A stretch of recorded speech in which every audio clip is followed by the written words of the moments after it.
বিসমিল্লাহির রহমানির রহিম। আসসালামু আলাইকুম প্রিয় ভিউয়ার্স, আশা করি সবাই ভালো আছেন। আলহামদুলিল্লাহ আমিও ভালো আছি। মুক্তার শখের রান্না থেকে সবাইকে স্বাগতম।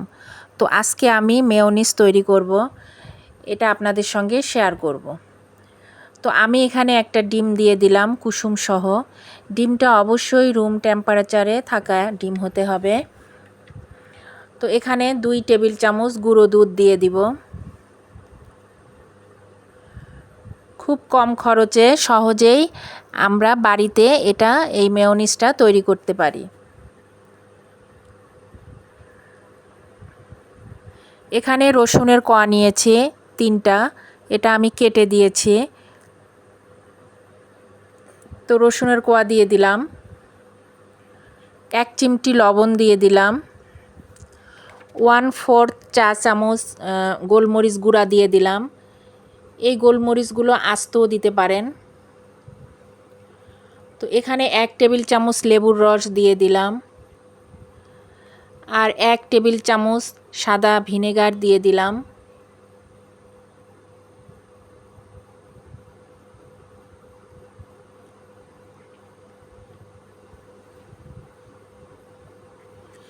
এক চামচ চিনি দিয়ে দিলাম। এখন আমি 1.25 কাপ তেল নিয়েছি। এই তেলটা আমি পুরাটা একবারে দিব না, অল্প অল্প করে দিব। তো এখন কিছু দিয়ে দিলাম, দিয়ে ব্লেন্ড করে নিব 30 সেকেন্ড। 30 সেকেন্ড পরে আবার কিছু দিয়ে দিব তেল, দিয়ে 30 সেকেন্ড ব্লেন্ড করে নিব। বেশি ব্লেন্ড করা যাবে না, বেশি ব্লেন্ড করলে কিন্তু তেল ছেড়ে দিবে।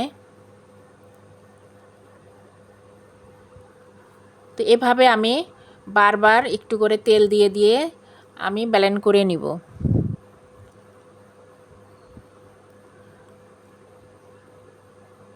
স্যান্ডউইচ, পিৎজা, বার্গার, যে কোনো ফাস্ট ফুডে আমরা এই মেয়োনিজ খেয়ে থাকি। তো আমরা যদি বাসায় এটা তৈরি করে নেই, খুব কম খরচে সুন্দর এটা আমরা তৈরি করতে পারি। তো 4 থেকে 5 মিনিট পর্যন্ত ব্লেন্ড করে নিব।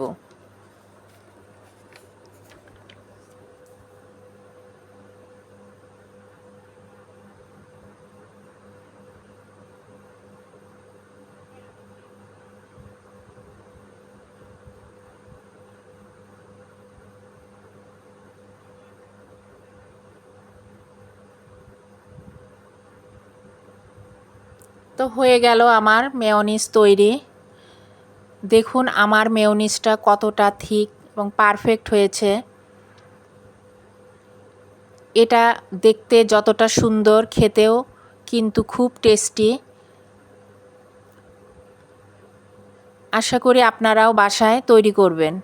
এটা নরমাল ফ্রিজে রেখে খেতে পারবেন 6 থেকে 7 দিন পর্যন্ত। এই মেয়োনিজটা কিন্তু স্বাস্থ্যসম্মত, কারণ এটা ঘরে তৈরি।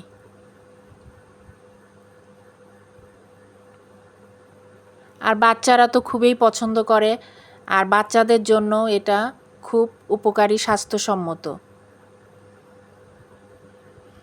দেখুন কতটা পারফেক্ট হয়েছে। এটা ঘন হবে কিন্তু সিল্কি হবে। তো আমি একটা ব্রেডে লাগিয়ে নিচ্ছি।